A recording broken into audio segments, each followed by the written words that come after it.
tidak membuang waktu lagi, silakan kedua narasumber untuk mempersiapkan di session yang kedua ini, yakni session battle. Iya, Timer Pak Gus berjalan. Imron, saya Ya. boleh bertanya sebentar? Ya, boleh, silakan. Ini saya sudah bagi linknya ke kerabat saya, tapi kok masih begini ya Pak ya? Oh, ini kok masih belum ada ya tampilan live-nya ya?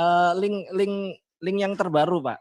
Link yang terbaru. Jadi lihat di YouTube. Ya, YouTube itu kan ada. Jadi bisa nanti saya sambil saya share juga, iya kan? Oke. Oke, sudah siap Mas Samuel ya? Iya. Timer berjalan. Battle. Ini gimana nih? Siapa mulai duluan apa bagaimana gitu aturan? Terserah. Mas tidak Samuel, nanya, saya jawab saja. Tanya jawab. Saya jawab. Oke, sebentar. Udah Pak, udah aku bagi Pak. Baru di WhatsApp, tinggal diklik aja Pak. Oke. Jadi saya mulai duluan. Oke. Jadi mulai duluan, enggak apa-apa ya kan? Iya. Oke. Saya mau membacakan. Sebentar, langsung Pak. Ya Pak ya. Timer berjalan. Iya. Battle dimulai. Iya, kemarin saya mau melanjutkan apa yang dimulai oleh Bapak dan Luga Tambunan. Saya ngambil dari Matius 25 ya Pak? Iya. Ya. Ini saya bacakan ya. Ayat 31 ya. Apabila anak manusia datang dalam kemuliaannya dan semua malaikat bersama-sama dengan dia. Jadi anak manusia di sini bukan dikatakan, di sini tidak dikatakan apabila Yesus datang, tetapi anak manusia. Jadi di sini modelnya, ya Pak. Apabila anak manusia datang dalam kemuliaannya, huruf besar, dan semua malaikat bersama-sama dengan dia, ya, maka ia akan bersemayam di atas tahta kemuliaannya. Lalu semua bangsa di situ, ayat 32, akan dikumpulkan di hadapannya. Dan ia akan memisahkan mereka seorang daripada seorang, sama seperti gembala memisahkan domba dari kambing. Jadi di sini alegorisnya adalah domba dan kambing. Ini dipisahkan antara orang-orang yang dihakimi. Ya, jadi ini orang-orang yang dihakimi. Tetapi kita yang sudah percaya sih sebenarnya tidak dihakimi lagi, kita menjadi hakim. Tapi itu nanti pembahasannya lain. Ayat 33. Dan ia akan menempatkan domba-domba di sebelah kanannya, dan kambing-kambing di sebelah kirinya. Ya. Dan raja itu akan berkata kepada mereka yang di sebelah kanannya, mari hai kamu yang diberkati oleh Bapakku, terimalah kerajaan yang telah disediakan bagimu sejak dunia dijadikan. Sebab seketika aku lapar, kamu memberi aku makan, dan seterusnya. Ketika aku telanjang, dan seterusnya. Ayat 37. Maka orang-orang benar itu akan menjawab dia, katanya, Tuhan, bila manakah kami melihat engkau lapar, dan seterusnya. Jadi orang-orang benarnya ini juga di sini pun juga dia belum sadar kalau dia telah melayani Yesus, melakukan apa yang Yesus suruh, yang artinya adalah melayani orang-orang yang susah dan yang perlu pertolongan. Tetapi singkat cerita yang terakhir, orang yang di sebelah kirinya itu adalah orang-orang yang kambing, yang dialegoriskan sebagai kambing, yang tidak melakukan apa yang Yesus perintahkan. Jadi di sini topiknya sebenarnya secara kontekstual dan secara literal sedang menyatakan bahwa orang yang dipilih untuk selamat sama yang di neraka itu konteksnya di sini karena tidak melakukan apa yang Tuhan suruh. Jadi di sini persoalan kasih dan moral sebenarnya. Gitu. Di sini persoalan kasih dan moral. Nah, yang saya mau tanya sama Pak Henry Tan, kenapa Pak Henry Tan ini menyatakan bahwa di sini adalah Kristen kambing dan domba? Padahal di ayat 32 dikatakan lalu semua bangsa akan dikumpulkan di hadapannya.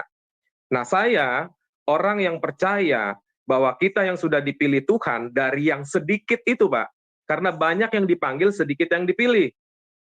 Bahkan yang dipilih pun masih bisa disesatkan oleh antikristus. Nah, jadi di sini dikatakan ayat 32-nya, lalu semua bangsa akan dikumpulkan di hadapannya. Nah, jadi apa alasannya Bapak menyatakan kalau ini Kristen saja gitu? Karena di sini ada kata semua bangsa. Sedangkan saya percaya orang-orang Kristen yang sudah dipilih, yang dinyatakan sebagai anak-anak Allah yang Maha Tinggi, dia bukan lagi dihakimi, tetapi bahkan dia menjadi hakim bagi para malaikat. Begitu, Pak. Itu saja pertanyaan saya untuk sementara ini. Ya, silakan, Pak. Oke, terima kasih ya. Jadi Iya, Pak. judul perikopnya adalah penghakiman akhir zaman. Yesus masih jadi manusia, dia cerita. Nanti itu penghakiman seperti ini ditulis pakai huruf merah di dalam Alkitab Android itu. Makanya Yesus di situ bilang bahwa raja itu, kamu yang diberkati Bapakku, karena Yesus masih jadi manusia.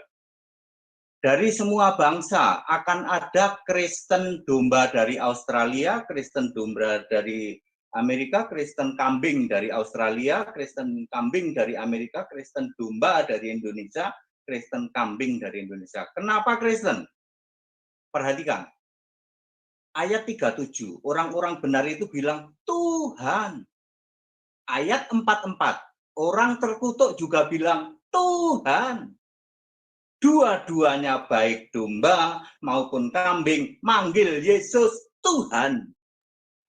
Pasti Kristen. Kenapa ada Kristen kambing dan domba? Kita harus fokus di kalimat ya. Kristen kambing disebut hanyalah engkau orang-orang terkutuk. Kita harus cari tahu apa itu orang terkutuk. Ada di mana? Ada di Galatia 1 ayat 8 sampai 9. Pemberita Injil lain terkutuk, itu yang dimaksud Yesus. Orang yang memberitakan Injil lain makanya disebut orang terkutuk. Lawannya orang benar. Kita cari tahu orang benar itu apa? Orang benar udah pasti hidup oleh iman. Galatia 3 ayat 11. Orang benar pasti menyembah Yesus Allah yang benar. 1 Yohanes 5 ayat 20. Ini very clear. Very clear. Penyembah Yesus Allah yang benar disebut orang benar. Ya, yang pemberita Injil lain disebut terkutuk. Dua-duanya manggil Yesus Tuhan. Pak Gus Imron tidak mungkin manggil Yesus Tuhan, betul Pak Gus Imron? Tidak mungkin. Jadi ini tidak berbicara orang di luar Kristen.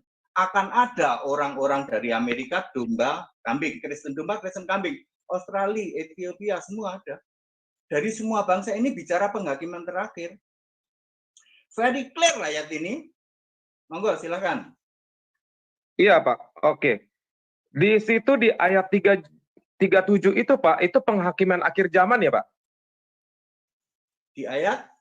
Di ayat 37 ini, pokoknya konteksnya itu tadi dari ayat pertamanya, Pak. Itu konteksnya kan penghakiman akhir zaman ya, Pak? Betul. Betul ya, Pak? Bapak ingat nggak ada ayat yang tertulis yang berkata, semua lutut akan bertelut? Ya, ada. Dan berkata Yesus adalah Tuhan, Pak. Oke, jadi saya ikutin aja ke premis Bapak, nggak apa-apa. Jadi kan di situ, kenapa Bapak katakan ayat 37-nya, kenapa di situ Kristen itu karena mereka menyatakan Yesus Tuhan. Oke, tetapi nanti, sebentar Pak. Pak, telat di sana aja. Aku bentar bingung.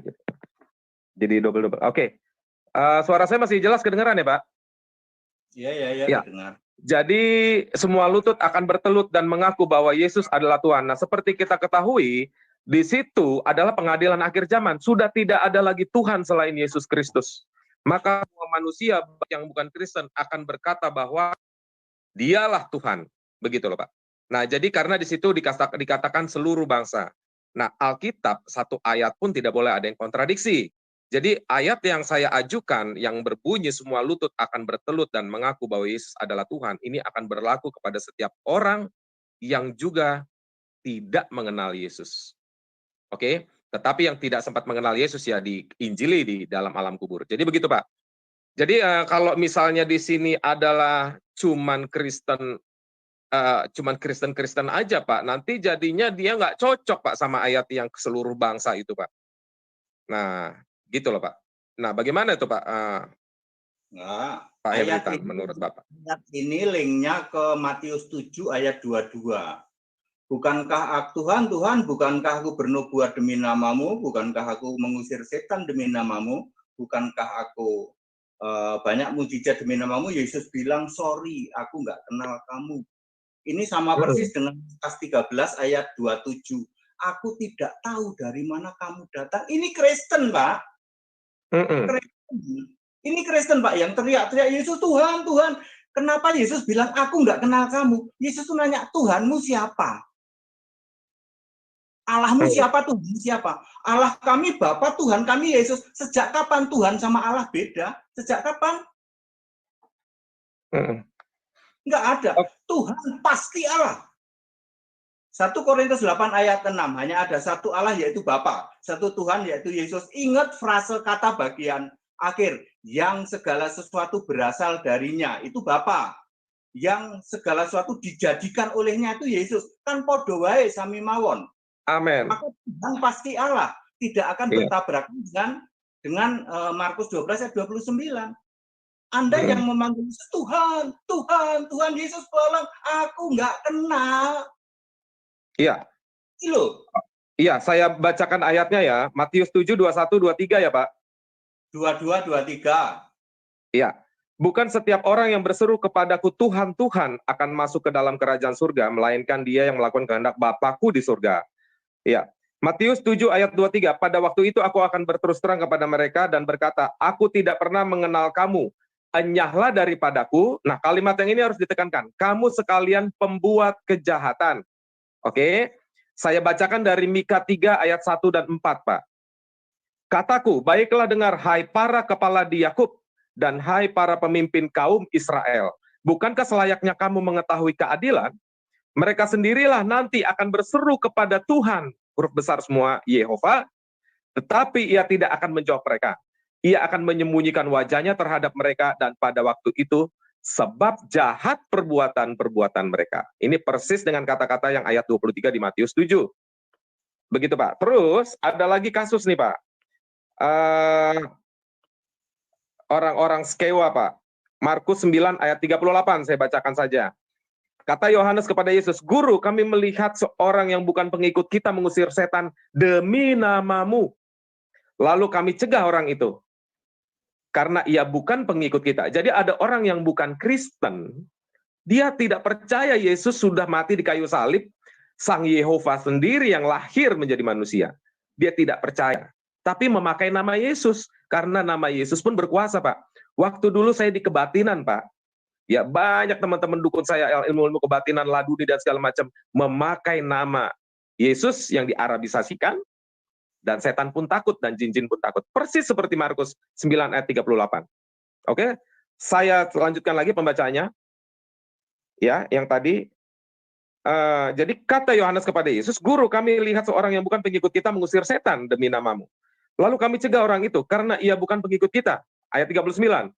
Tetapi kata Yesus, jangan kamu cegah dia, sebab tidak seorang pun yang telah mengadakan mujizat demi namaku, dapat seketika itu juga mengumpat aku. Ya, sama juga yang terjadi di Lukas 9 ayat 49 ayat 49 dan 50, Lukas 9. Terus kisah para rasul 19 ayat 13 dan 19. Juga beberapa tukang jampi Yahudi, dukun, Pak. Dalam bahasa Ibraninya, Pak, dukun pemantra itu dalam bahasa Ibraninya adalah kafir. Dalam bahasa Arabnya kita di Indonesia sini ruqyah, ya. Juga beberapa tukang jampi Yahudi yang berjalan keliling di negeri itu mencoba menyebut nama Tuhan Yesus atas mereka yang kerasukan roh jahat dengan berseru, katanya, aku menyumpahi kamu demi nama Yesus yang diberitakan oleh Paulus. Ya, jadi dulu saya pernah, Pak, ketemu dengan dukun, termasuk dukun nomor 1 di Bali, namanya Pak Joko. Dia punya usaha Devil Destroyer. Dia juga memakai nama Yesus, Pak, untuk mengusir setan, Pak. Di Bali, Pak. Bahkan dia melawan dukun-dukun leak. Nah, akhirnya saya injili dengan ayat-ayat ini dan dia akhirnya mengerti. Jadi, Pak, begitu, Pak. Jadi nama Yesus itu terlalu berkuasa, penuh kuasa, sehingga orang yang tidak menyatakan Yesus pun sebagai Tuhan menggunakan nama itu pun bisa, Pak. Makanya ada ayat tertulis, jangan engkau berbahagia karena mereka tunduk kepadamu di dalam namaku, tetapi berbahagialah karena namamu tercatat di kitab kehidupan di sorga. Begitu, Pak. Jadi ada loh, Pak, orang-orang yang tidak kenal Yesus memakai nama Yesus, Pak. Wah, itu masih sebelum seberapa, Pak. Di sebelah sana, Pak. Ya, bahkan tidak percaya Yesus dan tidak perlu memakai nama Yesus, dia bisa, Pak. Iya. Iya. Ya? Betul, betul. Jadi kenapa Yesus bilang jangan bangga ngusir setan? Sebab Iya. di luar Yesus banyak yang lebih pinter ngusir setan. Iya. Ayo, Bapak ke Sukabumi sana. Bapak Iya. kemana? Bapak ke Gunung Kawi sana. Di luar Yesus kalau urusan mujizat, Pak, orang Kristen kalah. Makanya Yesus ngomong gitu, jangan bangga kamu ngusir setan. Yang penting namamu tertulis dalam kitab kehidupan. Tahu nggak nama kita tertulis dalam kitab kehidupan? Di mana? Makanya Yesus di dalam Lukas 13:27 dia jawab, sorry aku nggak tahu dari mana kamu datang. Tak lihat di kitab kehidupan, namamu nggak ada. Iya. Dari mana? Baptisan yang benar. Baru nama kita ada. Soal ngusir setan, Pak, nggak penting. Di luar sana banyak orang ngusir setan tanpa nama Yesus. Ada yang bawa nama Yesus, yang tidak pun bisa bikin mujizat lebih dahsyat daripada pendeta-pendeta yang keluar-keluar itu. Ayo, bandingin. Ya. Sudah, Pak. Saya sudah pernah bertanding, Pak, dengan para dukun, Pak. Saya dulu mantan kebatinan, Pak. Yesus bisa. Iya. Ya itu dukun layak itu sama saya dulu, Pak, bertanding. Gitu. Ya. Saya pun sudah di Alas Purwo waktu itu, Pak. Banyuwangi, Pak. Jadi, ya itulah kesaksian Bapak. Bapak bilang banyak yang lebih dari Kristen untuk menyatakan seperti itu. Tapi fakta di lapangan saya sendiri mengalaminya, Pak. Saya bekas dari keluarga dukun besar di Batak, Pak. Dari Toba kita dari sana. Nah, jadi dan ketua paranormal internasional itu Sori Mangaraja namanya. Sudah meninggal 2 tahun lalu sekitar. Itu pun orang Batak, Pak, ketuanya, Pak. Nah, itu di Inggris loh, Pak. Ya, jadi kami dari keluarga dukun besar, Pak. Nah, cuman ini hal-hal subjektif lah kan. Nah, cuman kan Bapak sebagai seorang Kristen kan harus percaya firman Tuhan. Ya kan? Ketika Yesus berkata bahwa ketika iblis mengusir iblis tidak bisa, kerajaan setan terpecah belah. Dan saya percaya itu Yesus lakukan. Ketika ada demonstrasi dari teman saya, si Hari Panca, waktu saya di Jogja kerja di Hugos, itu saya diajak untuk uji nyali, itu pun sama, Pak. Dukun-dukun itu di situ. Mereka cuma ngusir iblis satu, manggil iblis yang lain, Pak. Malah datang lebih banyak dia, Pak. Gitu. Yeah. Tapi anyway ya inilah. Jadi sepertinya saya mengasih tahu fakta di lapangan yang mungkin Bapak belum pernah alami dan saya sudah alami. Dan saya lepas dari kematian tahun 91, Pak. Oke. Saya mau singgung soal kemarin ya, Pak. Waktu Bapak bilang bahwa ada Bapak mengkategorikan kambing dan domba, yang kambing itu yang membawa Injil yang lain, Pak. Yang domba membawa Injil yang benar, Pak. Itu bagaimana, Pak? Apa ya, Injil yang benar, apa Injil yang lain itu, Pak? Kita pakai ayat Alkitab ya. Pasti, Pak. Ayat Alkitab menulis kelompok kambing itu disebut enyahlah engkau orang-orang terkutuk. Jadi Kristen kambing sama Kristen domba ini bicara orang-orang benar di ayat 37 versus orang-orang terkutuk di ayat 41. Itu dua kelompok itu loh. Itu maksudnya orang benar sama terkutuk. Inilah domba sama kambing. Ya. Iman dulu padu perbuatan. Kenapa Yesus ngomong begitu? Karena kamu itu punya iman yang benar, kamu disebut orang-orang benar. Lalu orang benar itu, kapan ya aku lihat engkau Yesus ini? Ya. Kalau orang benar pasti melakukan yang benar, Pak, karena settingan dari Allah kalau soal itu. Jadi domba kambing ini tolong dikembalikan ke ranah Alkitab bahwa antara orang benar versus terkutuk. Mari kita cari tahu terkutuk ini apa. Kan masih begitu, Pak. Betul. Ya? Nah, terkutuk ini adanya di Galatia 1 ayat 8 dan 9. Boleh dibacakan, Pak? Di lain. Itu jelas-jelas sama kata-katanya terkutuk. Ya, terkutuknya kategorinya kenapa, Pak? Terkutuknya. Yaitu memberitakan Injil lain di Galatia 1 ayat 8 dan 9. Oke, Injil lain itu apa, Pak? Injil lain itu bunyinya bagaimana, Pak, maksudnya, Pak? Ya, hal-hal yang... Maksudnya esensinya, akidahnya ini yang paling penting ini apa, Pak, yang berbeda, Pak? Dari Injil lain ini, Pak? Ya, Injil lain itu kan Allah itu esa. Udah misalnya itu, Allah saya itu Injil apa bukan? Injil, Pak. Injil. Allah itu satu, Injil apa bukan? Injil, Pak. Injil. Allah itu roh, Injil apa bukan? Injil, Pak.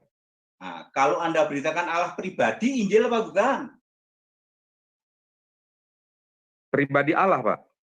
Ya mana? Ayatnya mana? Gak ono, Pak. Salah, nggak ada, ya kan? Allah tiga tapi satu, ada ayatnya enggak? Lah iku. Nah, enggak ono. Ya sudahlah, jangan ini itu tidak ada. Allah pribadi tidak ada. Ya, Allah tiga tapi satu tidak ada. Yang ada itu esa. Yang ada itu Allah Anak, Allah Putra, Allah Roh Kudus nggak ada ya Pak ya? ada. Allah Putra mana ada? Ada anak Allah ada ya Pak? Allah Anak mana ada? Iya. Allah Roh Kudus mana ada? Yang ada Roh Kudus Allah. Galatia 4 ayat 30. Jadi kalau hari ini apa? Kalau anak Allah ada ya Pak? Anak Allah ada dong. Lukas 1 ayat 35. Terus anak Allah meniupkan, mengembusi Roh Kudus dari mulut anak Allah itu ya Pak? Anak Allah ya, anak Allah. Ini mau bicara Roh Kudus. Roh Kudus enggak, itu maksudnya ini bicara hakikatnya Pak. Hah? Bicara hakikatnya kan ada disebut Bapa, ada disebut anak manusia, ada disebut Roh Kudus Pak. Ya. Jadi waktu Yesus di bumi, dia mengembusi para rasul dengan Roh Kudus. Jadi Roh Kudus sebenarnya jadi ada saksi lebih dari satu orang yang dicatat di Alkitab memergoki Yesus mengembusi Roh Kudus keluar dari mulutnya. Berarti Roh Kudus keluar dari mulut sang anak manusia itu ya? Sebenarnya ini lebih tepat pada waktu Yesus sudah bangkit itu. Iya, iya. Aku menggembuskan Roh Kudus, terimalah Roh Kudus, diembusi. Apa yang kau ikat di bumi terikat di surga. Ya, apa yang kau nyatakan orang diampuni ya diampuni, ya enggak ya enggak. Sebenarnya Yesus 40 hari itu kan saya memakai istilah saya udah setengah Tuhan lah, tapi belum, karena dia masih manusia bisa dipegang toh. Masih bisa dipegang. Ya, itu yang disebut Allah menjadi manusia itu ya 40 hari itu. Oke. Ya. Jadi anyway, maksud Bapak Injil yang lain ini tadi yang memberitakan yang tidak kontekstual literal secara Alkitab itu tadi ya Pak ya? Yang tertulis sajalah. Yang tertulis saja ya Pak ya, jangan doktrin ya Pak? Nggak boleh ya doktrin ya Pak ya? Ya nggak boleh dong. Gimana kalau saya mengkategorikan Injil yang lain ini Pak? Ini literal nih Pak, kontekstualnya Pak. Secara teks asli ya. LAI saya baca ya. Lukas 2 ayat 10 dan 11 Pak. Kalau Bapak mau cross check, tapi saya bacakan saja. Ya. Ayat 10, lalu kata malaikat itu kepada mereka. Kata malaikat itu kepada mereka. Jadi ini saya jelaskan. Kenapa saya jelaskan? Karena di sini ada kata mereka. Ada saksi tertulis lebih dari satu orang. Gembala bukan ya? Gembala, ya. Karena banyak Pak kitab-kitab lain ya, yang ketika dia berkata nggak pernah ada saksi Pak. Nah, oke, saya lanjutin. Jangan takut. Tuh, malaikatnya ngomong jangan takut. Bukan malaikatnya malah gini, woi takut loh, bukan gitu. Dia bilang jangan takut. Nah, sebab sesungguhnya aku memberitakan kepadamu kesukaan besar untuk seluruh bangsa, bukan hanya untuk bangsa Israel. Nah, jadi memberitakan kepadamu kesukaan besar. Kesukaan besar di sini, Pak, dalam teks Yunani koine aslinya, eungalion. Inilah asal kata Injil. Eungeli, eu baru, gelion berita. Atau eu adalah baik. Nah, jadi kabar baik, kabar kesukaan besar untuk seluruh bangsa. Nah, ayat 11. Ini Injil, Pak. Ayat 11. Apa isi Injilnya? Di ayat 11-nya saya baca. Hari ini telah lahir bagimu juru selamat, yaitu Kristus Tuhan di kota Daud. Oke? Jadi berita Injil ini adalah kelahiran juru selamat. Yang lahir siapa? Juru selamat. Siapa juru selamat? Yesaya 43 ayat 11. Bunyinya, akulah Yehova, tidak ada juru selamat selain daripada aku. Jadi yang lahir adalah Sang Yehova itu sendiri. Gitu Pak. Yang lahir, yang diberitakan sama malaikat ini. Nah, ini Pak, kalau ada Injil yang lain, berarti Injilnya isinya yang bukan memberitakan yang lahir itu bukan juru selamat Sang Yehova itu sendiri. Itu Injil yang lain. Nah, makanya Yesus berkata, bahkan nanti akan datang antikristus, bahkan dia mengatakan bahwa akulah dia. Nah, jadi antikristus nanti akan ngomong, akulah dia. Nah, sekarang Bapak tinggal cek aja fakta di lapangan. Kira-kira siapa sih yang ngaku-ngaku bawa-bawa Yesus yang bukan juru selamat? Oh, saya mengaku Yesus juru selamat. Iya, tapi juru selamat yang kamu akui itu bukan Sang Yehova itu sendiri yang lahir. Dia bukan Tuhan. Nah, kata Tuhan di dalam LAI Perjanjian Lama, huruf besar semua, itu diadopsi, diterjemahkan dari kata Yod-He, Vav-He, Yehova, Yahweh. Jadi yang lahir harus Yahweh itu sendiri. Nah, jadi begitu. Jadi kalau ada orang membawa Injil yang lain, isinya harus menentang kejuruselamatan, kemosyahan, kekristusan dari Yesus itu sendiri, yang adalah Allah itu sendiri. Itu Injil yang lain. Nah, jadi Bapak nanti tinggal track aja sendiri. Saya nggak usah bilang. Nah, makanya ini jadi cocok dengan ayat yang tadi, seluruh bangsa diadili itu kambing dan domba. Tapi kita yang sudah dipilih dari yang banyak dipanggil, sedikit yang dipilih itu, kita tidak lagi dihakimi, bahkan kita menjadi hakim, bahkan kita menghakimi para malaikat. Itu, Pak. Itu dia, Pak. Yang salah, Pak. YHWH menjadi manusia namanya Yesus, karena Yesaya 43 ayat 10, aku Amen. Tuhan. Di ayat 11, sekali dibentuk kan di ayat 10, Yesaya 43 itu kan cuma satu kali dibentuk. Lalu di ayat 11, aku menjadi juru selamat. Yesus sudah lahir jadi manusia. Amin. Yang mengatakan ini telah lahir bagimu Kristus Tuhan di kota Daud, jangan salah. Yang lahir Tuhan, nggak ada Pak yang lahir Tuhan. Hari ini telah lahir bagimu Kristus Tuhan di kota Daud. Lalu ada orang memahami, Tuhan lahir ke ayat sebelumnya. Lukas 2 ayat 7, seorang laki-laki, anaknya yang sulung dari Maria, kasih nama Yesus. Yang lahir manusia, nanti dia menjadi Kristus dan Tuhan. Gitu loh, oke? Ya itu salah satu, Pak, itu salah satu bagian kecil bahwa yang namanya Injil ya pasti memberitakan tentang kelahiran Yahweh yang menjadi manusia. Ketika Yahudi itu nggak sadar, dia kan, Allah itu Bapakku di dalam Yesaya 63 ayat 16. Bapa engkaulah Tuhan, Tuhan engkaulah Bapa kami. Sejak dari dulu namamu ialah penebus kami. Tapi ketika Yahweh ini sudah jadi manusia, Yahudi itu masih ngotot pengen nyembah Yahweh.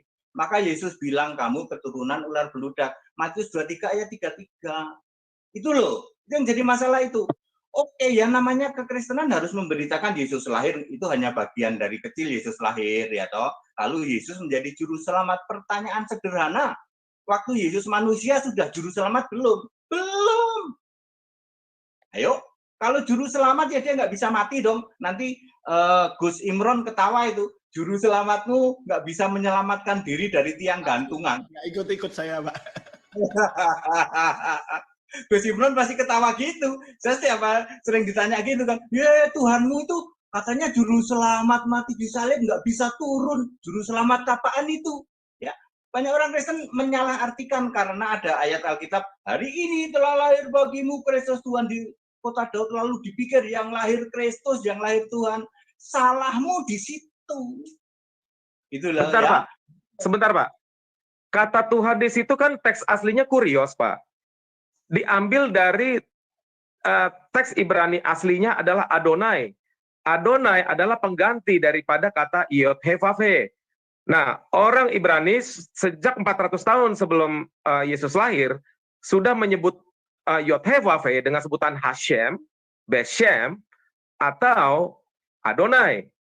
Begitu. Jadi semua kata Tuhan huruf kecil di dalam Perjanjian Baru dengan T huruf besar itu Adonai yang diterjemahkan ke dalam, bukan diterjemahkan sebenarnya. Jadi para rasul sudah berbicara bahasa Yunani, Koine, tetapi dia kan orang Yahudi berbahasa Ibrani. Jadi dia sudah menyebut itu Adonai sebenarnya. Makanya diterjemahkan menjadi Tuhan huruf kecil, T huruf besar. Nah, jadi kata Allah di situ adalah predikat. Oke, title, bukan proper name, bukan real name. Nah, jadi ketika malaikat menyatakan telah lahir juru selamat. Juru selamat di sini, kalau saya debat sama orang Yudaisme, Pak, itu dibilang, oh itu Mesias, itu Mesia. Nah, tapi di Yesaya 43 ayat 11, akulah Yehova, tidak ada juru selamat selain daripada aku, pakai kata Mosya. Nah, jadi juru selamat satu-satunya, tidak ada yang lain selain aku. Itulah kata Echad, bukan Yahid tunggal. Lalu Yesaya 9 ayat 6, telah lahir bagi kita telah diberikan seorang putra, telah lahir, namanya disebut Bapa yang kekal, Allah perkasa, Raja Damai. Gitu Pak, itu sudah dibuatkan. Nah kalau Bapak tadi sebut ayat, namamu Bapa, namamu adalah penebus umatnya sejak dahulu kala. Sejak dahulu kala dia sudah disebut penebus, yaitu juru selamat. Kalau Bapak cek di Alkitab Perjanjian Lama, semua kata keselamatan di dalam teks Ibraninya adalah Yeshua. Jadi ketika Mazmur Daud berkata, Allah Elohim keselamatanku, Allahku keselamatanku, kataku ditambahin I jadi. Oke, jadi Eli Yesuati. Nah, ketika ada di kitab Perjanjian Lama dikatakan Tuhan keselamatanku, maka kata Tuhan Nurul besar semua diganti menjadi kata Yahweh atau Yehova. Yehova, Yesua. Jadi kalau diterjemahkan ke dalam LAI-nya menjadi Yehova adalah Yesusku. Itu Pak. Jadi memang dia sendiri, tidak ada yang lain, Ehad. Tidak ada yang lain selain dia yang datang menjadi manusia. Bukan seorang duta atau utusan, tetapi dia sendirilah yang datang untuk menyelamatkan umatnya. Yesus berkata, barang siapa yang melihat aku, ia melihat dia yang mengutus aku. Dia ngomong sama Filipus yang berpikiran. Jadi bukan Irenaeus, bukan si Agustinus atau siapapun di situ. Filipus sudah bertanya sama Yesus, tunjukkanlah Bapa itu kepada kami, itu sudah cukup bagi kami, nggak usah janji sorga. Kata Yesus apa? Selama ini kamu bersama-sama dengan aku, lu masak Indomie sama gua bareng, tapi lu nggak kenal gue. Kata Yesus, barang siapa melihat aku, ia telah melihat Bapa. Bagaimana lagi aku menunjukkan Bapa itu kepadamu? Itu closing statement Yesus sama Filipus. Bagaimana lagi aku nunjukin Bapa sama kamu? Udah nggak ada lagi Bapa. Sayalah dia. Akulah dia. Yesus berkata, Anihu. Dalam teks Yunani, ego eimi. Tetapi kata Anihu yang dipakai Yesus, kata terakhirnya, huruf terakhirnya pakai alef, Pak. Anihu. Ini ucapan-ucapan ilahi yang tidak boleh diucapkan oleh manusia. Makanya orang yang ahli Taurat merobekkan baju. Bajunya itu Imam Lewi, bajunya nggak boleh dirobekin loh Pak. Nah, ketika Yesus berkata, akulah dia. Maka dia bilang, ahli Taurat itu saya tidak perlu lagi saksi. Hukum dia, bunuh dia, begitu. Nah, orang-orang ahli Taurat sudah berkata sebelumnya sama Yesus, kami tahu bahwa Allah adalah Bapa kami. Tetapi ketika Yesus berkata, Bapakku, mereka marah. Kenapa kamu menyamakan diri dengan Allah? Kenapa begitu? Karena Yesus berkata, Bapa, strip. Ku, K-nya huruf besar diterjemahkan oleh LAI, tetapi LAI kurang bisa menjelaskannya, saya jelaskan. Kataku di situ Yesus pakai mau, milikku. Jadi itu bedanya kalau di bahasa Inggris tuh Pak, mine sama me. Kalau Bapak jawab sama teman Bapak lagi bawa mobil Ferrari, that car is mine, sama that's my car, itu beda Pak. Kalau that car is mine, itu berarti BPKB-nya, STNK-nya itu nama Bapak. Nah ketika Yesus berkata, Pateramo, Bapakku, ku di situ pakai kata hu, alef huruf besar dalam Ibrani, dalam teks Yunaninya mau, berarti Bapa milikku. Itu nggak boleh, kecuali Bapa berkata kamu milikku. Nah, di sini Yesus menyatakan bahwa itulah kebapaanku, Bapalah aku. Begitu Pak. Nah, jadi ini kita kembali lagi kepada Injil yang benar, yaitu kelahiran juru selamat, Yesaya 43 ayat 11, Yesaya 9 ayat 6. Jadi kalau ada kitab yang menyatakan bahwa Yesus, ya dia juru selamat, Mesias, Al-Masih, tetapi bukan Sang Yehova itu sendiri, itulah antikristus. Itu dia Pak. Oke, yang tadi Bapak bilang mengenai orang-orang Yahudi menolak Yesus itu karena mereka memang dinubuatkan untuk tidak mengenal. Yeremia 4:22, Yesaya 1 ayat 3. Sungguh bodohlah umatku, mereka tidak mengenal aku, mereka adalah anak tolol. Tidak mempunyai pengertian. Yesaya 1 ayat 3, lembu mengenal pemiliknya tetapi Israel tidak. Keledai mengenal palungan yang disediakan tuannya, tetapi umatku tidak memahaminya. Yesaya 6 ayat 10, dan banyak lagi Pak. Yesaya 45 ayat 4, Yesaya 45 ayat 5. Gitu Pak. Itulah Injil yang palsu Pak. Juru selamat itu siapa? Juru selamat adalah Yeshua, Sang Yehova itu sendiri. Yesus. Sekarang kita orang Indonesia ngomong apa? Yesus kan? Yesus, iya. Ya udah. Sekarang pertanyaannya sederhana. Juru selamat itu harus Allah apa bisa putra Allah? Ayo jawab. Juru selamat itu Allah itu sendiri yang adalah roh yang berdiam di dalam tubuh anak manusia itu sendiri. Kalau Yesus juru selamat adalah Allah, kenapa Anda tidak nyembah Yesus? Simple. Loh saya nyembah Yesus, Pak. Piye to? Yesus kok Bapak? Ayo. Yesus, Pak. Loh, kalau kan Pak Bapak Luka nggak percaya. Pak Luka kan Bapak dalam nama Yesus tuh. Lah kalau Luga itu kan lain, Pak. Saya ini Samuel, makanan kita beda, Pak. Makanya ketika Bapak bertanya kepada saya nyembah siapa? Saya bilang nyembah Yesus, Bapak nggak percaya. Makanya sebelum Bapak bertanya ini, saya sudah melihat nubuatan ke depan. Makanya saya tadi ngomong di awal sama Bapak, nanti kita kopdar di Cibubur. Begitu, Pak. Ngerti ya, Pak? Syukurlah. Penyembah saya Pak Siaan, saya lebih maksud saya kenapa saya ekstrim supaya orang itu dengar. Saya penyembah Yesus Allah yang benar, menolak nyembah Bapa. Saya tambahin itu supaya orang itu tidak ragu-ragu sebab ada yang Bapa dalam nama Yesus. Gitu betul. Loh. Betul. Saya penyembah Yesus Allah yang benar. Saya tambahin, saya menolak nyembah Bapa. Saya sudah nggak bawa Bapa. Itu saya, Pak. Ya, itu saya lah. Kalau Pak Siaan juga begitu, ya oke, kita hopeng lah kita. Hopeng lah, Pak ya. Cengli ya. Kembali ke domba kambing. Ya, ya silakan. Karena tema ini tema paling krusial ya, domba kambing. Kebanyakan orang mengira kambing itu di luar Kristen. Nah, kasihan kan Gus Imron yang kena itu disebut-sebut kambing ya. Gus Imron ya kan, kalau orang Kristen awam kan mengatakan, oh kambing itu di luar Kristen tuh Gus Imron, kambing.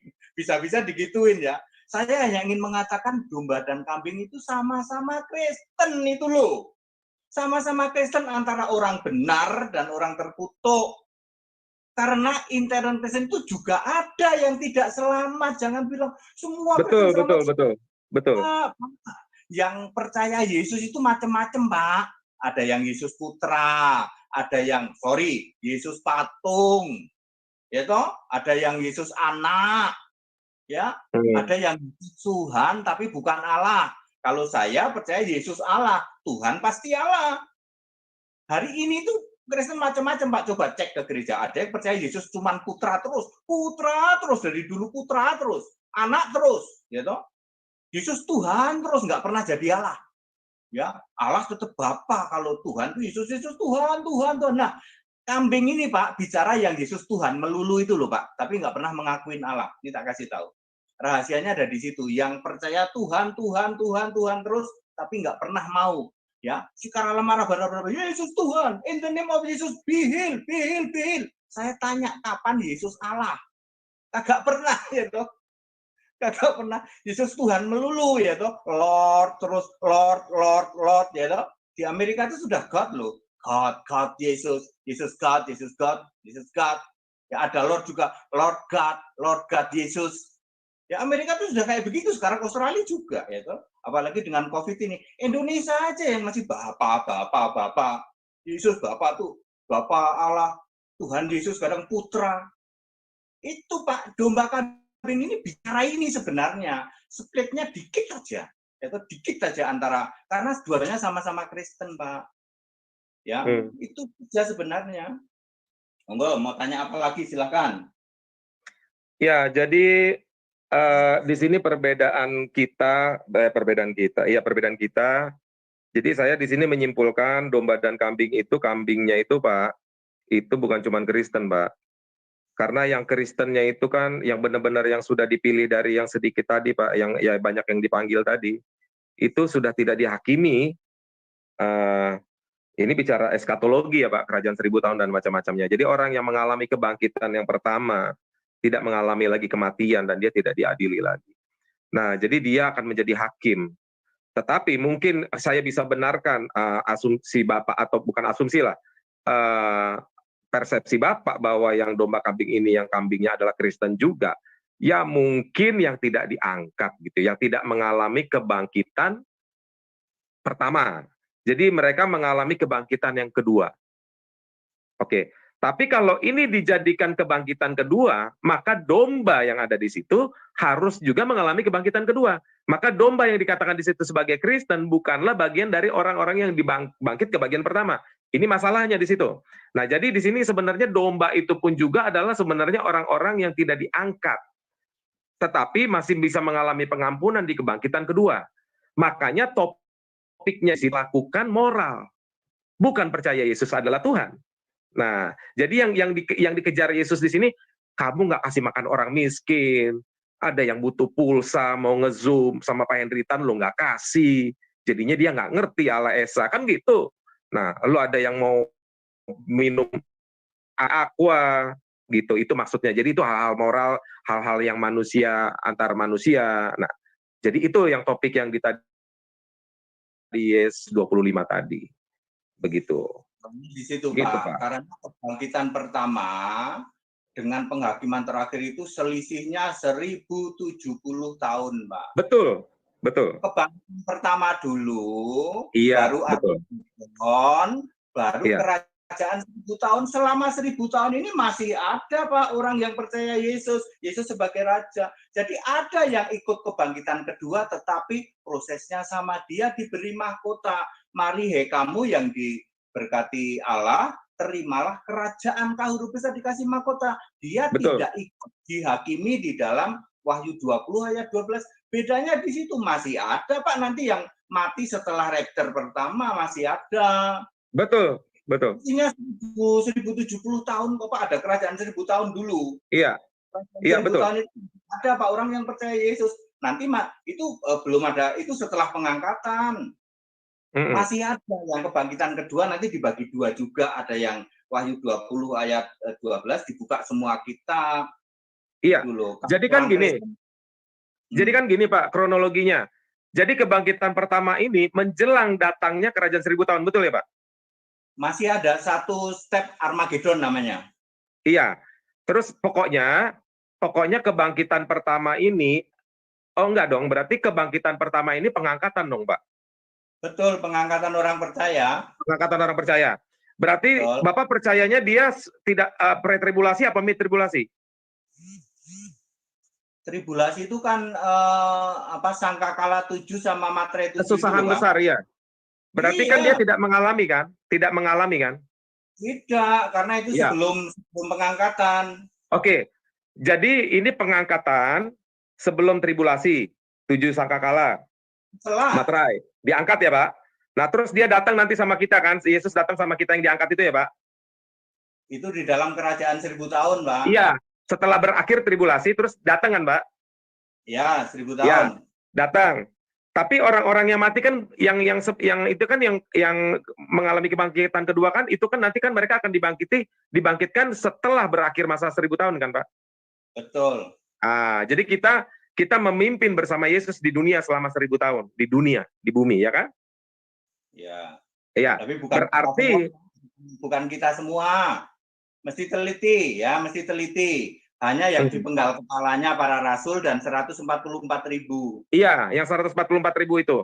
Nah, ya, itu jadi tapi hakim. Yang 144.000, Pak, yang 144.000 itu kan tertinggal, Pak. Itu nggak diangkat, Pak. Itu tidak, dia sudah ditentukan sebelum rapture, itu sudah genap 144.000. Iya. Lalu nanti datang lagi dalam kerajaan 1000 tahun. Iya. Jadi yang 144.000 ini dia harus menjalani kehidupannya di masa tribulasi untuk penginjilan akhir zaman, betul kan, Pak? Dia di 1000 tahun, Pak. Di 1000 tahun dia sudah tidak ada tribulasi, tidak ada pemenggalan kepala. Jadi dia dipenggal kepalanya di masa antikristus, Pak. Nah, ini kebetulan Bapak bilang menyinggung ini, Pak. Bapak mesti pikir itu, Pak. Jadi kalau nggak mau nyembah patungnya, tidak mau diberi tanda di tangan lengan kanan, Pak. Itu tanda di situ, Pak, dalam teks Yunani aslinya karakma. Itu seperti badge, Pak. Jadi bukan microchip, seperti badge karakma di kepala di kanan, Pak. Nah, kalau di tangan kanan, Pak, berarti nggak boleh di kiri. Berarti Bapak bisa persepsikan, bisa memikirkan itu bahwa itulah tanda yang harus dihormati. Kultus. Nah, jadi di tangan kanan, Pak. Nggak mau nyembah patungnya dan tidak mau diberi tanda itu, Pak, dipenggal kepalanya, Pak. Bukan disetrum, Pak. Di sini di zaman modern akhir zaman, Pak, hukumannya dipenggal, Pak. Bapak bisa mikir sendiri, Pak. Kira-kira apa itu, Pak? Nah, saya nggak mau sebutin, oke? Jadi di sini mereka dipenggal, Pak, di zaman kekuasaan antikristus. Sementara kita sudah naik, tidak mengalami tribulasi. Karena orang Israel tetap harus menjalani 1 kali 7 masanya itu. Karena dia berkata, biarlah darahnya tertanggung atas kami dan anak cucu kami. Waktu penyaliban Yesus. Maka orang-orang yang sudah menerima Yesus yang 144.000 itu pun juga harus menjalani sisa-sisa 70 kali 7 masa yang ditetapkan oleh Daniel kepada Tuhan. Ada 1 kali 7 masa. Nah, itu jadi Pak. Jadi nanti ini akhirnya terus dia bangkit, memimpin bersama kita menjadi raja, di provinsi-provinsi di dunia-dunia yang kosong ini yang sudah ditinggalkan ini, dibangun kembali selama 1000 tahun Pak. Baru nanti mengalami orang-orang yang tadi belum diangkat itu mengalami kebangkitan. Itulah kebangkitan kedua. Nah, disinilah yang maksud Bapak ceritakan tentang kambing dan domba. Ya, betul. Betul kan? Nah, gitu. Itu dia. Karena saya sudah bahas habis, Pak. Saya sudah berhadapan dengan berbagai versi eskatologi. Terakhir adalah dokter dari Advent saya berbicara soal itu. Jadi ini akurasinya di sini, Pak. Ini akurasinya di sini.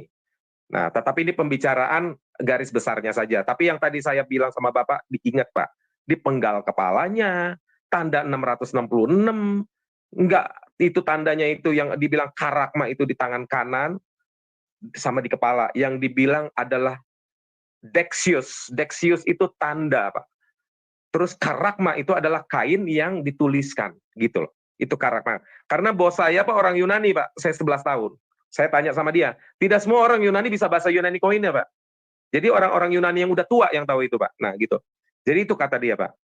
Itu, Pak, penjelasannya. Jadi kita kembali lagi kepada yang tadi, domba dan kambing ini adalah penghakiman kepada orang-orang yang mengalami kebangkitan kedua, bukan yang pertama. Yang pertama itu bahkan dia menjadi hakim. Bahkan bukan menghakimi manusia saja, menghakimi para malaikat. Yang jatuh karena penjelasannya ada di Ibrani 1 ayat 6, Pak. Iya, betul. Ya, ketika ia mengutus anaknya ke dunia, hendaklah semua malaikat sujud menyembah dia. Nah, jadi si iblis di sini, iblis tidak pernah menentang Allah sebenarnya. Dia menentang keanak manusiaan Allah itu sendiri. Gitu. Jadi sebenarnya dosa mula-mula adalah dosa anti-Mesia, anti-Kristus. Bukan dosa kita telanjang malu, kita nggak tahu malu karena belum makan buah. Tuhan tidak pernah bilang, kamu dosa, kamu malu, kamu telanjang. Di Taman Eden lagi. Kalau di gereja mah masih mending kali Pak telanjang, Pak. Ini di Taman Eden, di tempat kudus, Pak. Nah, tetapi Tuhan tidak menghakiminya sebagai suatu dosa. Dan Tuhan menghendaki mereka telanjang dan tidak mendapat malu. Tetapi apa dosa mula-mula? Adalah dosa iblis. Karena iblislah pembuat dosa dari mulanya, itu ada di 1 Yohanes berapa tuh? Saya lupa.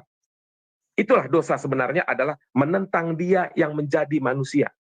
Itu, Pak. Nah, inilah nanti penghakimannya yang kita bicarakan ini, kambing dan domba ini, Pak. Itu. Jadi ada benernya waktu Bapak bilang kambing dan domba ini adalah Kristen, ada benernya, bisa dibenarkan juga sih. Karena kan di sini bicaranya soal moral, bukan soal membicarakan kamu tidak mengakui aku Tuhan. Padahal tadi ayat di atasnya kan berkata Tuhan, Tuhan kan begitu. Nah itu sudah saya jawab tadi dengan ayat bahwa sebenarnya yang mengatakan itu adalah orang-orang Israel sendiri nanti. Begitu Pak. Lanjut Pak. Ya, kambing domba memang penghakiman akhir itu setelah kebangkitan yang pertama. Iya. Ngomong gampangnya gini, kalau hari ini kita jadi domba, hari ini jadi kambing, jangan domba. Hari ini jadi kambing, maka dijamin pada saat pengangkatan pertama kita nggak ikut diangkat. Ya. Nanti baru di kedua, baru nanti kambing kamu. Itu Kristen, Pak. Sudah Kristen, Pak. Sudah ya, Kristen, betul. Hari ini kita Kristen, tapi kita kambing. Kambing itu apa? Simpel sebenarnya, menolak Yesus Allah itu aja. Intinya itu, Pak. Kalau kita menolak Yesus Allah, Yesus sekarang naik ke surga kan sebagai Allah yang maha besar itu. Lalu kita tolak, itu tolak dengan cuman Tuhan, cuman anak, itu kambingnya, Pak. Nah itu dia. Nanti pada waktu terus kita mati, pada waktu kebangkitan pertama kagak diangkat, dijamin tidak diangkat. Nanti baru diangkat bareng-bareng pada saat kebangkitan yang kedua. Lah, jangankan kita yang mati sekarang, Pak, yang mati zaman Adam, zaman Nuh, zaman Abraham, itu yang nggak percaya kepada YHWH, nggak dibangkitkan pada waktu kebangkitan pertama, enggak, Pak. Ya, orang Israel yang zaman Yesus Yesus kan cuman 10.000 kurang lebih yang tobat itu. Yang sisanya orang Israel itu nggak akan dibangkitkan di kebangkitan pertama, tapi nanti di kebangkitan kedua bareng-bareng, Pak. Bareng-bareng termasuk di itu ada orang Kristennya, baru nanti orang Kristen dan lain sebagainya, dibuka semua kitab. Makanya kambing punya kitab, Pak, selain Alkitab. Ayo. Iya, betul. Betul. Tahu nggak kitabnya, Pak? Gak enak aku, Pak. Sebutnya, Pak. Orang Kristen itu punya kitab selain Alkitab. Betul. Kambing, makanya nanti dihakimi pakai kitab-kitab itu, Pak. Lah iya, Injil yang lain itu kan? Yes. Iya, itu dia. Itu dia buat menghakimi, Pak. Iya. Ya, saya sebutkan lah, Deutro. Oh, oke. Ayo. Karena kitab untuk menghakimi itu ya kitab-kitab lain itu, gitu loh. Sementara kita tidak, kita dalam buku aja, buku kitab kehidupan, oke, go ahead. Hidup kita. Udah simple sebenarnya. Udah berapa menit ini? Udah mau ini, Pak Gus Imron? Iya, nggak enak ngomong di sini kelamaan, nggak ada kopinya. Tinggal 10 detikan. 15. Udah, ya udah. Ya wes 10 detik mandi aja. Oke. Oke, terima kasih. Saya kira dialog yang sangat mendebarkan sekaligus mengharukan ya, malam ini. Dan seperti planning awal ya kan, sebelum acara ini diakhiri, ada 5 menit buat masing-masing narasumber untuk memberikan closing statement ya. Jadi nggak enak kalau rasanya nggak ada closing statement. Kayak makan rawon nggak ada kerupuk gitu. Renyah-renyahnya gitu loh. Monggo. Jadi closing statement siapa dulu ini? Si Nom sih, Pak. Oh, yang Nom bisa. Oke. 5 menit diberikan kepada Mas Samuel untuk memberikan closing statement. Timer berjalan, closing statement mengalir. Ya, terima kasih buat pertama-tama buat Yayasan Pembina Mualaf At-Tauhid. Terima kasih buat host kita, Pak Gus Imron. Mungkin kita sudah sering ngobrol ya Pak ya, cuman belum pernah lihat wajah Pak Gus Imron. Ya terima kasih terutama buat teman-teman rekan-rekan Muslim yang dengan berbesar hati, berjiwa besar untuk mengadakan bincang-bincang ini antara Kristen vs Kristen. Ya, terima kasih buat Pak Henry Tan yang sudah sudi merendahkan hatinya untuk menghadapi. Ya. Hanya setelah sekian lama kita pernah berpencar, kita ketemu lagi di sini, muka bertemu muka. Waktu itu saya cuma teleponan aja sama Bapak dalam soal Melkisedek, kalau Bapak ingat ya, gitu. Oh, ya. Ingat ya Pak? Nanti kita ngobrol lagi Pak soal itu di Cibubur Pak, oke? Ya, baik. Kita santai-santai. Oke, jadi terima kasih buat teman-teman semuanya.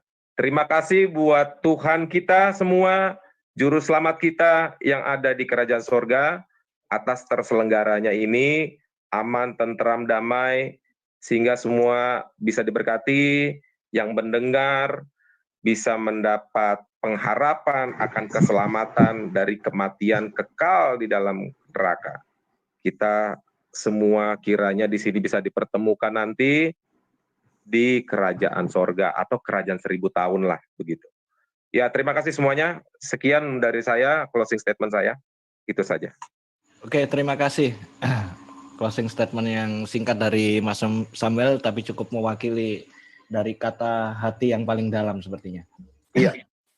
Oke, selama 5 menit juga diberikan kepada Bapak Pendeta Henry Tan untuk memberikan closing statement. Timer berjalan, closing statement mengalir. Ya, terima kasih Matur Rareyu untuk Yayasan Pembina Mualaf At-Tauhid.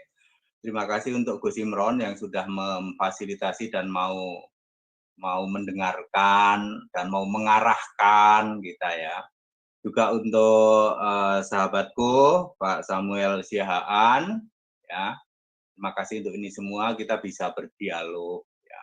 Tidak perlu malu bahwa Kristen itu ada domba, ada kambing. Tidak perlu malu, berkali-kali saya mengatakan bahwa Kristen itu ada yang nyembah Yesus Allah, ada yang enggak. Tidak usah malu, termasuk oleh yayasan-yayasan non-Kristen. Monggo, saya itu mau kok. Kapan tahu diadakan lagi, Pak, nanti mengadu Kristen sama Kristen, biar semua tahu bahwa kekristenan itu ada banyak. Nah, mari kita luruskan kembali ke Alkitab, ngono loh, gitu loh. Itu yang saya mau. Wah, Yesus Allah yang benar. Itu no. Begitu. Jadi terima kasih, ini acara berlangsung dengan bagus. Ya, luar biasa. Terima kasih untuk Gus Imron. Anda yang sudah membimbing dengan bagus. Terima kasih untuk Pak Samuel Siaan, dari usia Anda cukup hebat mengatur diri, cara berbicara dan lain sebagainya, ya cukup bagus, tidak begitulah, pokoknya ini cukup bagus lah. Terima kasih untuk ini semua, Tuhan berkati kita semua. Gus Imron, terima kasih. Begitu saja, matur nuwun. Terima kasih, Pak. Oke, terima kasih juga kepada kedua narasumber, Bapak Pendeta Hendri Tan dan Mas Samuel Siahaan ya.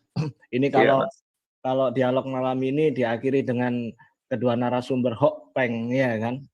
Tapi ada yang lebih penting daripada itu, kedua narasumber sama-sama jinjai untuk untuk menyajikan ilmu, sharing kepada para pemirsa. Beginilah apa yang ada dan diimani oleh saudara-saudara kita, teman-teman kita non-muslim ya kan, agar dapat menjadi menambah wawasan ilmu bagi kita semua. Dan jangan lupa juga subscribe di Graha Ma'alaf dan channelnya Pak Hendritan. Apa channelnya Pak Hendritan? The Big One Channel. Oh ya, channel Pak Hendritan juga Mas Samuel ini. Ada channelnya Mas Samuel. Channel saya ada, Pak, tapi tidak ada hubungannya dengan agama, religi, atau debat, Pak. Saya sebenarnya seorang musisi, Pak. Oh ya, musisi. Makanya penuh intonasi, pengaturan intonasi untuk menyampaikan suatu narasi sangat baik ini. Kedua narasumber juga.